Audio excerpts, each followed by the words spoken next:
Y ahora damos paso a nuestra sección Señales y Agujas, donde hoy tenemos el gusto de recibir en nuestro podcast a Ricardo Ocampo, que nos va a hablar un poquito de qué es el CEDEX, qué trabajos hacen allí, para que todos sepamos que el CEDEX es una gran institución donde antes o después nuestros productos por allí van a pasar. Así que bienvenido, Ricardo. Buenos días Ángel, David, Laura. La verdad Buenos días. que es un placer ver caras conocidas por aquí y bueno, y agradeceros la invitación. La verdad que me hizo mucha ilusión cuando Ángel te pusiste en contacto conmigo y desde el primer momento mostré interés en colaborar en este proyecto y aportar mi granito de arena. Muy agradecido, Ricardo. Pues para empezar, lo que nos gustaría saber, porque viene siendo habitual que con toda la gente que hablamos nos dice que su llegada al sector fue un poco de casualidad. ¿Cómo llegaste tú al sector ferroviario? Pues todo comenzó a través de una beca del programa de formación e inserción de la Universidad de León para realizar prácticas de simulación eléctrica en el Departamento de Material Rodante de INECO. Y durante los 6 meses que duró la beca, yo realicé prácticas en la evaluación y análisis de compatibilidad entre material rodante y circuitos de vía, tanto en líneas de alta velocidad con el tren Seneca como el Cercanías. Y lo que es curioso es que el momento que considero que cambió mi carrera profesional fue durante una de las pruebas en vía con el tren Seneca, donde había una empresa estadounidense que había equipado el tren Seneca con varios sensores y yo, como cualquier persona joven interesada en la ingeniería, me puse a hablar con ellos, largo y tendido, no solo de trenes, sino de muchas más cosas. Y de lo que no fui consciente fue de que esa conversación fluida en inglés me iba a abrir la puerta a la señalización ferroviaria meses más tarde. Sí, al Cuéntanos final, más. sí, es que esas son las cosas curiosas que dices. ¿Cómo puede una persona llegar a dedicar toda su vida profesional a un sector y todos son, pues, por casualidad, como una conversación como esta que nos estás ¿Mm? contando? Sí, y fue a los 6 meses cuando acabó la beca, cuando bueno, los jefes se pusieron en contacto conmigo y lo primero que me dijeron fue, Ricardo, nos ha llegado que hablas muy bien inglés. Y yo me quedé diciendo, a ver, es verdad que estudié un año en Inglaterra y hablo inglés de forma fluida. Y además tenemos una vacante en el departamento de RTMS y ahí lo único que se exige para entrar es hablar inglés. Y yo me quedé un poco de piedra. Y en ese mismo instante me fui al sitio y empecé a buscar cosas en internet relacionadas con el RTMS, porque yo, sinceramente, no tenía ni idea de lo que era el RTMS cuando entré. A mí solo me exigieron hablar inglés. Y de hecho, una anécdota, nada más entrar al departamento, la primera pregunta que me hicieron era que si sabía qué significaba acknowledgement. Y, y claro, vienes pues de un inglés de universidad y justo ese término pues no lo tenía en mi vocabulario. Y me dijeron, pues no sé si hemos hecho bien en ficharte. Sí, pues pronto. Bueno, y esa fue un poco tu llegada al sector, pero luego hasta formar parte del CEDEX, ¿cuáles han sido los pasos que has ido dando?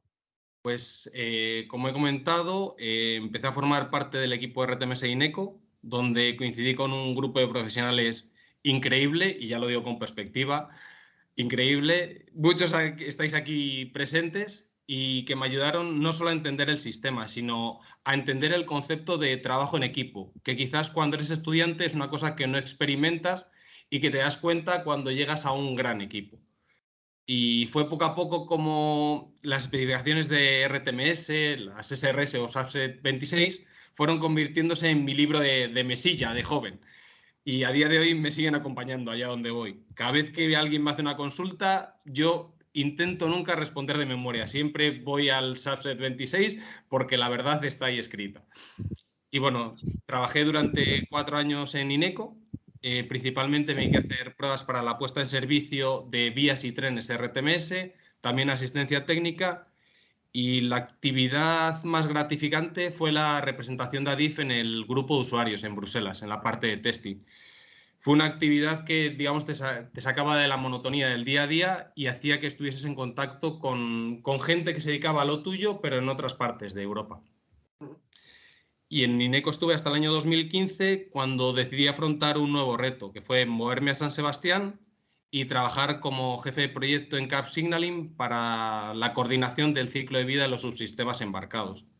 Allí estuve 4 años y otra casualidad de la vida, en una conversación en Navidad, esto de que felicita las fiestas a la gente, me hablaron de las oposiciones del CEDES y dije, bueno, pues me voy a presentar. A ver, ¿qué es esto de una oposición?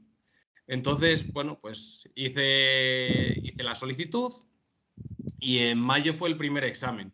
Y coincidió que yo tenía un curso las 2 semanas de antes en Capsinal y entonces no pude llevar muy bien preparado el examen. Pero al ver la nota del examen, porque el primer examen es tipo test, me di cuenta de que habíamos pasado 4 personas y dije, oye, aquí hay posibilidades. Y fue en ese momento cuando en mis ratos libres y en mis vacaciones me dediqué a estudiar los 126 temas que componen la oposición. 16 temas de la administración, que para mí fueron los más duros, y los 110 temas ferroviarios, que ya al llevar casi 10 años en el sector, pues más o menos todo te sonaba y simplemente tenías que detallar. Entonces, bueno, el proceso de oposición duró desde mayo hasta septiembre, son 4 fases, y una vez que apruebas la oposición, pasas a un curso selectivo donde, digamos, te enseñan a ser un buen funcionario. Te lo da la Subdirección de Recursos Humanos y está centrado pues, en la adquisición de conocimientos para tus tareas del día a día. Pues, administración, función pública, gestión financiera, gestión administrativa y sobre todo la ley de contratos del sector público, que a día de hoy la doy bastante uso, la verdad. Y bueno, y fue al pasar este curso selectivo cuando empecé a realizar mis funciones del día a día en el CEDES y que iremos hablando a lo largo de la entrevista. Hay una cosa de lo que has contado que me gustaría rescatar porque me parece muy curiosa cuando has dicho que el Subset 26 se convirtió en tu libro de cabecera y te lo llevabas a todos los sitios. Y es que muchas veces nos pregunta la gente, oye, ¿cómo has hecho para aprenderte el Subset 26? Pues cógelo y dale vueltas y utilízalo y léelo una vez, otra vez, busca cosas, trabaja con él.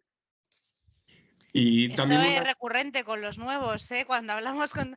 Es que necesitamos formación, es que... Bueno, sí, es verdad, ayuda a la formación, pero al final, por lo menos yo creo que los 4 que estamos aquí, o sea, nada más entrar, cuando no teníamos ordenador, a mí lo que me dieron fue el Subset 26 y para arriba y para abajo. Y ya está, no queda otra. Sí, y lo que es curioso es que luego tu vocabulario de inglés se adecua al Subset 76.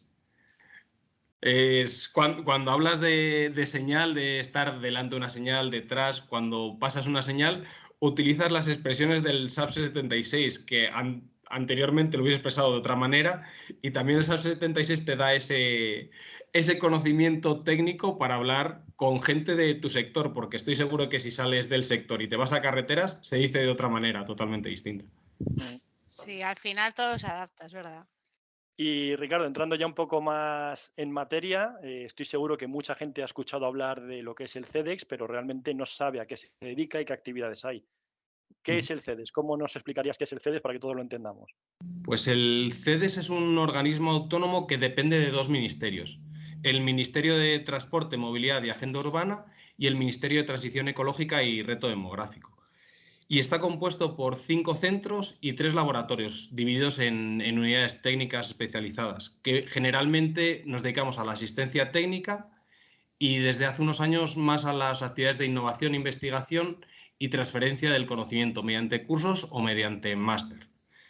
Entonces, el motivo por el que estamos en 2 ministerios es que los centros tienen distintas especialidades. Por un lado tenemos de técnicas aplicadas de obra civil y de transporte, y por otro lado tenemos puertos, costas, hidrográficos y luego histórico de obras públicas, que hacen publicaciones históricas de distinto calibre, tanto de análisis de terreno, iglesia.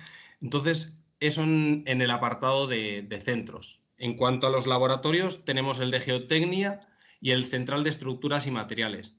Y luego tenemos al Laboratorio de Interoperabilidad Ferroviaria, que es al que yo pertenezco, y que estamos, en cierto modo, relacionados con el Centro de Estudios de Transporte, pero digamos que es una intensificación ferroviaria o un departamento ferroviario dentro de ese centro de estudios. Entonces, bueno, pues al final lo que sí tenemos es una colaboración transversal, porque realmente el LIF se dedica a la señalización ferroviaria, sin embargo hay estudios también de la estructura ferroviaria en el cajón ferroviario. Entonces tenemos una interconexión en función de los proyectos. Y, por ejemplo, desde que yo formo parte del LIF, que entré en el año 2019, hemos creado un proyecto entre el LIF, el Centro de Estudios de Transporte, el Laboratorio Central, en el que estamos digitalizando la pista de ensayos a escala real que está localizada en el Goloso, de carreteras. Entonces, nosotros aportamos la parte de mapeo móvil en tierra y la parte del laboratorio central hace estudios fotogramétricos de precisión con drones. Y un poco el objetivo final es hacer una fusión de los datos en tierra con los datos en dron y, sobre todo, ver con qué metodología se obtiene una mayor precisión de los elementos en campo. Y luego, bueno, ya por último destacar que desde septiembre formamos parte de los agentes de ejecución del Sistema Español de Ciencia, Tecnología e Innovación, es decir, formamos parte de los agentes del sector público destinados a la innovación, lo cual nos está abriendo muchas puertas, tanto en proyectos de innovación nacionales como internacionales.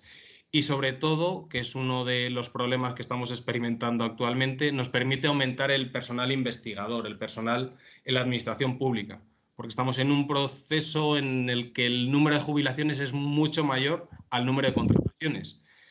Y el formar parte de este agente de ejecución de la innovación nos permite contratar perfiles específicos para los proyectos en los que estamos trabajando. ¿Esos perfiles son también funcionarios o es gente contratada externa? Pues es gente contratada externa. Principalmente está focalizado a predoc y postdoc. Son los perfiles. Y luego, en proyectos que estén financiados por Europa, que cumplan determinadas condiciones, puedes contratar a perfiles específicos para la duración del proyecto. Es decir, vamos a suponer, tenemos una tarea de creación de bases de datos, pues puedes contratar un experto en creación de bases de datos por un tiempo determinado, el tiempo que dure esa actividad.